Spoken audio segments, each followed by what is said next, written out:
Assalamualaikum warahmatullahi wabarakatuh. Alhamdulillah rabbil alamin. Hamdan yuwasi ni'amahu wa yukafi'u mazidah. Asyhadu an la ilaha illallah, asyhadu anna Muhammadan 'abduhu wa rasuluh.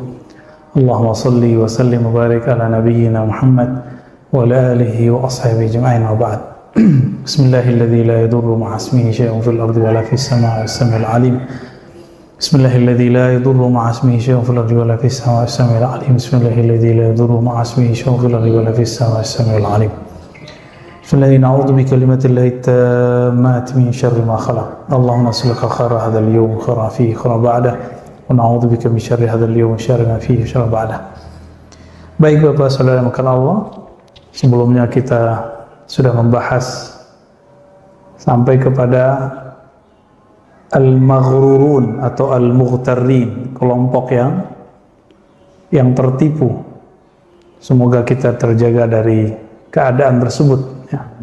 Dan yang kita sudah bahas, ternyata yang dikira selama ini selamat belum tentu selamat, yaitu kelompok ulama atau kelompok intelektual. Ini ulamanya baru ulama zahir, belum sampai keilmuannya ke dalam kolbunya, baru pinter menghafalkan dalil, baru pinter menganalisa dalil, belum bisa merasakan kedalaman dalil.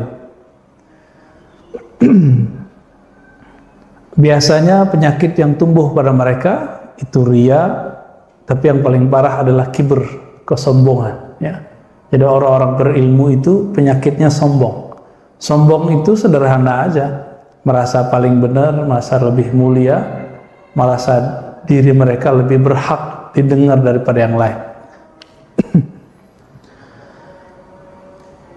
Sekarang kita masuk ke kelompok yang kedua, arbabul ibadat, orang yang suka beribadah.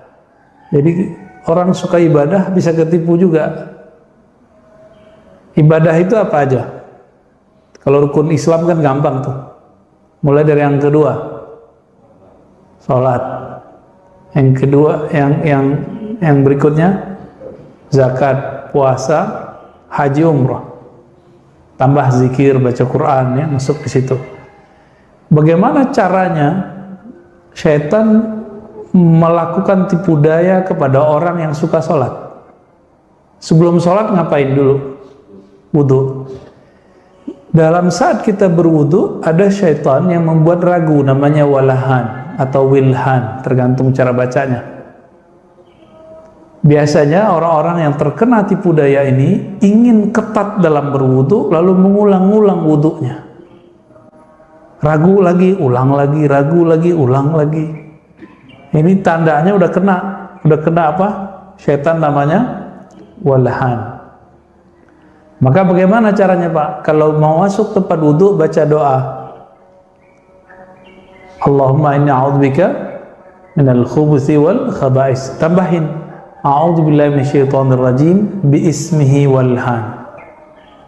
Aku berlindung kepada Allah yang bernama walhan. Boleh kita baca begitu ya.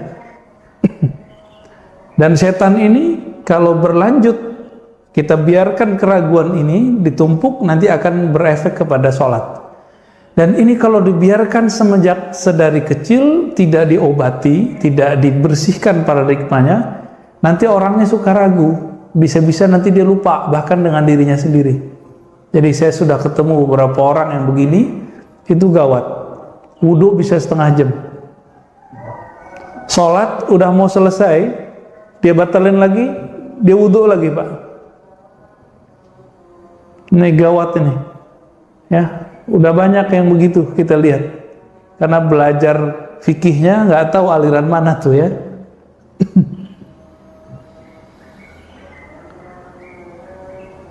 Nah, maka beliau mengatakan firqatun ghalaba 'alaiha al-waswasah fi niyatis shalah. Berikutnya, pernah lihat nggak orang takbir berkali-kali? Kiai loh Pak, Allah Akbar. Kita udah mau apa namanya, jadi dia sholatnya sir. Nah ini kejadian di pesantren, banyak pesantren begini. Dia jadi imam, ini repotnya. Dia jadi imam, Allahu Akbar, kita sudah ikut Allahu Akbarnya dia. Kira-kira sudah sampai waladhdallin karena bacaan sir, dia ulang lagi Pak takbirnya. Pantas nggak begitu jadi imam?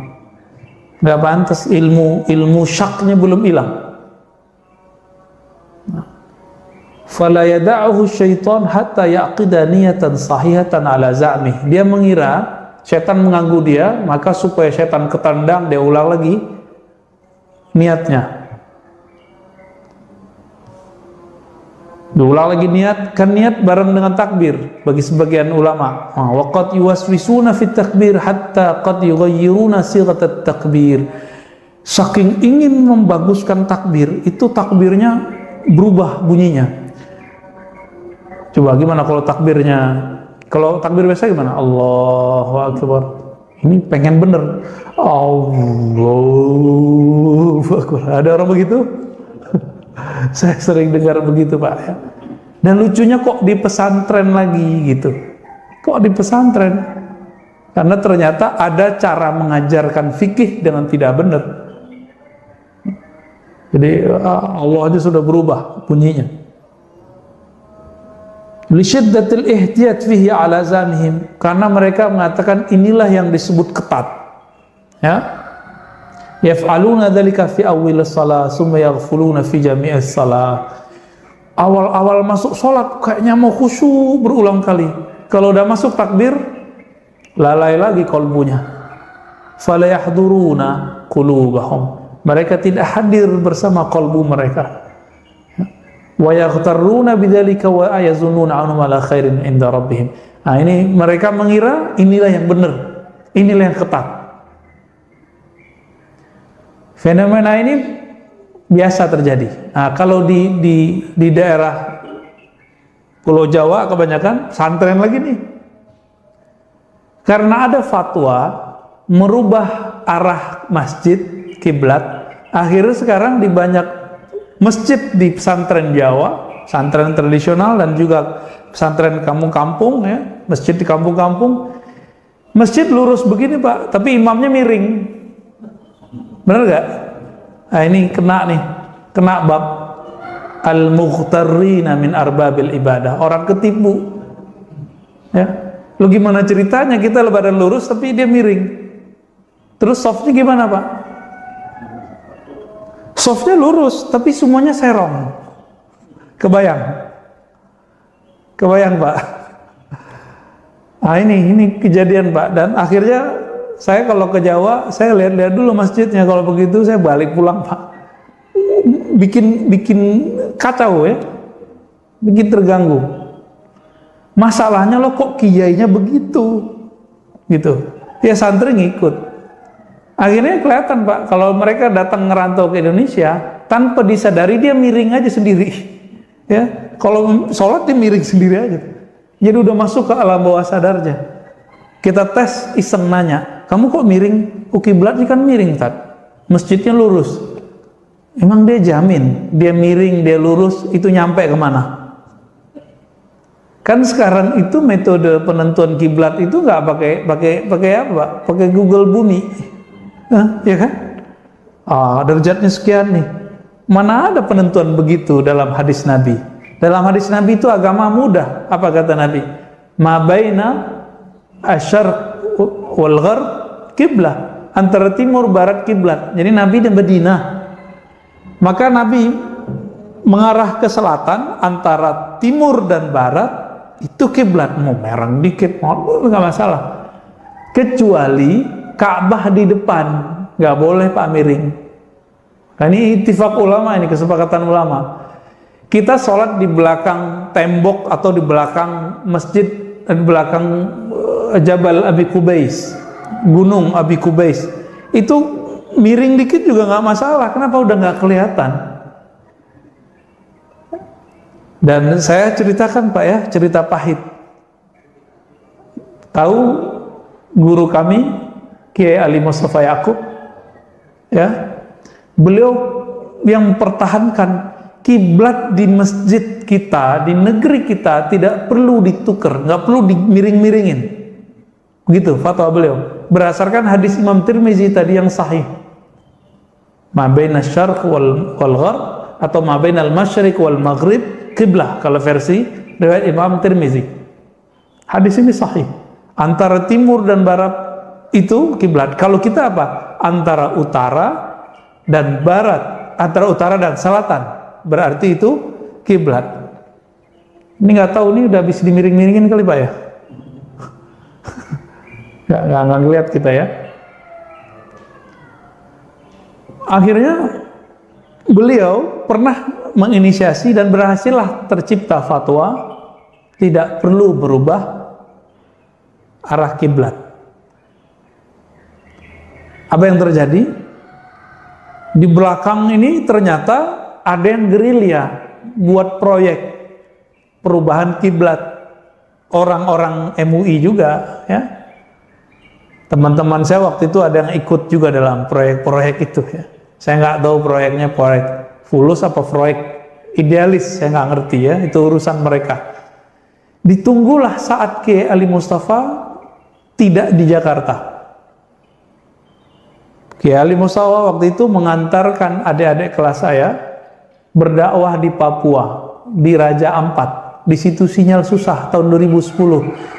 Ketika beliau ke sana 10 hari, di saat itulah ditikung Pak. Beliau orang wakil komisi fatwa. Nggak tahu ada undangan ijtima fatwa, ijtima komisi fatwa, nggak tahu, nggak dikasih tahu. Lalu kemudian ada fatwa baru, nggak dikasih tahu. Begitu modelnya di MUI itu sekarang ya. Maka semenjak saat itu saya agak, tadinya sebelum 2004 saya nggak percaya dengan MUI Pak. Ketika berguru dengan Kiai Mustafa Yakub mulai ada kepercayaan, trust. 2004 sampai 2010. 2010 kita duduk-duduk di depan masjid, beliau sangat humble sekali. Kita tanya, ya Sidi, lima taraktum majelis ulama Indonesia. Kenapa engkau udah nggak di MUI lagi? Kira-kira begitu.